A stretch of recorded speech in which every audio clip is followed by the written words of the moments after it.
Did you know that in its heyday, a bank was robbed in America almost every hour of every business day? It's a staggering thought. Most people think of bank robberies as something from old movies, men in masks, bags with dollar signs, but the reality is much more common and much closer to home.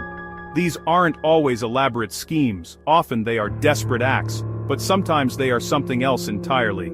Sometimes they are organized, precise, and part of a much larger, more terrifying plan. These are the cases that keep law enforcement awake at night, and these are the cases that demand our attention. We often see the aftermath on the news, a brief report, a grainy photo of a suspect. Then the story fades, replaced by the next day's headlines. But for the tellers, the customers, and the communities, the fear lingers. It's a violation of a place we trust. A bank is supposed to be secure, a pillar of the community. When that security is shattered, it sends a ripple of unease through everyone. We are forced to ask ourselves, how could this happen? And more importantly, who is behind it? The answer is not always a lone, desperate individual. Sometimes it's a mastermind. This isn't just about stolen money. It's about stolen peace of mind. It's about a criminal enterprise that profits from fear. The person who started to connect these dots wasn't a seasoned FBI agent or a grizzled detective. His name was Arthur Finch. He was a retired data analyst, a man who spent 40 years looking at spreadsheets for an insurance company. He lived a quiet life in a quiet suburb. He enjoyed gardening and watching old black and white films. But Arthur had a mind that was built for puzzles. He saw the world in numbers and patterns, and when he retired, he found himself with a lot of time on his hands, and a brain that refused to switch off. Arthur's new hobby became crime, not committing it, but studying it. He started following local news reports about a series of bank robberies. At first, it was just a passing interest. Something to read about over his morning coffee. He would clip the articles from the newspaper. He would save links to online stories. He wasn't trying to solve the case. He was just a curious citizen, fascinated by the audacity of these criminals. But the more he read, the more he felt a familiar pull, the pull of a puzzle waiting to be solved. Arthur started with a simple map. He bought a large corkboard and a box of colored pins. Every time he read about a new bank robbery that fit the profile, he would stick a pin on the map. A red pin for a bank in a strip mall, a blue pin for a standalone branch, a yellow pin for a bank inside a grocery store. At first, the map looked random, a chaotic scattering of dots across 3 different states. It seemed like there was no rhyme or reason to the targets, just a crew hitting whatever bank they could find. But Arthur kept looking. He wasn't just looking at the locations, he was looking at the timing. He created a timeline. He noted the day of the week and the time of day for each robbery. Slowly, a faint pattern began to emerge from the noise. The robberies never happened on a Monday. They almost always happened on a Tuesday or a Thursday, and they were always between 10 o'clock in the morning and 11 o'clock in the morning. This was the first thread. It was small, but it was something. It suggested this wasn't random. It was planned. Why Tuesdays and Thursdays? Why mid-morning? Arthur started to form theories. Mondays, the banks were often busier with weekend deposits. Fridays, they might have more cash on hand for the weekend, but also higher security and more customers.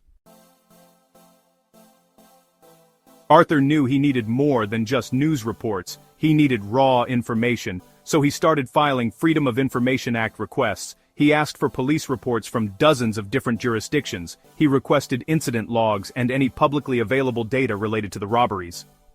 Many of his requests were denied. Others were heavily redacted, with black lines obscuring most of the text. But some came through. And slowly, a trickle of official documents began to arrive at his house. He was building his own private police file. Each report was a piece of the puzzle. He read about the number of robbers, usually 3, sometimes 4. He read about their weapons, always handguns, never rifles. He read about their demeanor. They were calm, professional, and never violent unless they had to be. They didn't scream or shout. They gave clear, simple commands. This was not the work of amateurs fueled by adrenaline. As Arthur Finch watched hours of grainy security footage, he started to notice something odd. It was in the way the robbers moved. They were efficient, yes, but it was more than that. They moved with a strange, rehearsed precision. One robber, always the tallest, would secure the door. A second robber would control the customers and staff in the lobby. A third robber, always the shortest, would go directly to the teller stations with the bag. They never deviated from these roles. It was like watching a play they had performed 100 times. He focused on the third robber, the one who collected the money. This person was incredibly fast. They didn't just go to one teller. They knew exactly which 2 or 3 teller stations to hit. They never wasted a second on a station that was empty or had a long transaction in progress. How did they know? It was as if they had a map of the bank's activity before they even walked in the door.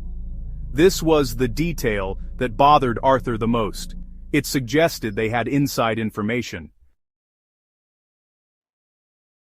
With this new theory in mind, all the other pieces started to fall into place. Arthur Finch began to sketch out what he called the bank robbery blueprint. It was a step-by-step methodology that the crew seemed to follow for every single heist. And honestly, it was more than just a plan. It was a repeatable, scalable business model for crime. The blueprint wasn't just about what happened inside the bank. It started, well, long before and continued long after. It was a complete operational playbook. The first step of the blueprint was target selection. The crew wasn't choosing banks at random. They were targeting banks that used a specific vulnerable model of customer flow sensor. Arthur cross-referenced the list of robbed banks with public installation contracts and tech support forums, and he found a significant overlap. The crew was digitally scouting their targets, looking for this specific technological weakness. They were choosing banks that they could see into electronically, giving them a massive advantage. The second step was surveillance. Once a target was selected, the crew would use the hacked sensor data to monitor the bank for days, or even weeks. They would learn its rhythm. They knew when it was busiest and when it was quietest. They knew the average number of customers at any given time.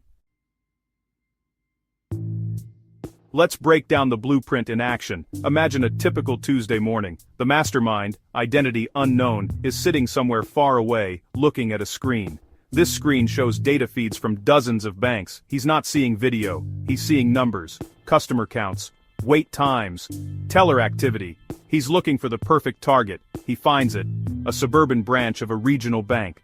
The data shows only 5 customers inside, and 2 of the 3 tellers are active. The window of opportunity is open. He sends a simple encrypted message to his crew, who are already in position nearby. The message contains the address and a single word: go. The 3-man team gets into their stolen car. They are not nervous. They are professionals going to work. They drive to the bank, following all traffic laws. They park in a normal spot. They walk towards the entrance. They don't pull on their masks until the very last second, just before they step through the doors. Arthur Finch now had a complete, detailed theory. He had the blueprint. He had the data to back it up. He had spreadsheets, maps, timelines, and hours of annotated video. But he was just a retired data analyst. He had no authority. He couldn't make arrests. He knew he had to get this information into the right hands. But he was worried. Would they listen to him? Or would they dismiss him as a crazy old man with a conspiracy theory? He decided to take a chance. He started by calling the main FBI field office in his state. He was passed from one extension to another. He spoke to receptionists and junior agents who took his name and number but never called back. They were polite, but dismissive. To them, he was just another crank caller. He was frustrated, but not defeated. He knew the value of what he had discovered. Detective Flores was blown away. Arthur's analysis was more thorough than anything her own department had been able to produce. He had connected dots they didn't even know existed. She immediately shared his findings with a multi-state FBI task force that had been formed to investigate the robberies. At first, the federal agents were just as skeptical as she had been, but when they started to verify Arthur's claims, they realized he was right. The targeted banks all used the same vulnerable tech. The timing patterns held up. The blueprint gave law enforcement a new weapon predictability. If the robbers were using a system, that system could be used against them. The task force, working with the tech company that made the sensors, was able to identify other banks that were vulnerable. They didn't warn the banks. Instead, they set a trap. They created a honeypot. They made one of the vulnerable banks look like the perfect target on the mastermind's data feed. They manipulated the data to show low customer traffic and active tellers. Then, they waited. They had teams in place, hidden inside and outside the bank. For 2 weeks, nothing happened. Some on the task force started to think Arthur's theory was a bust.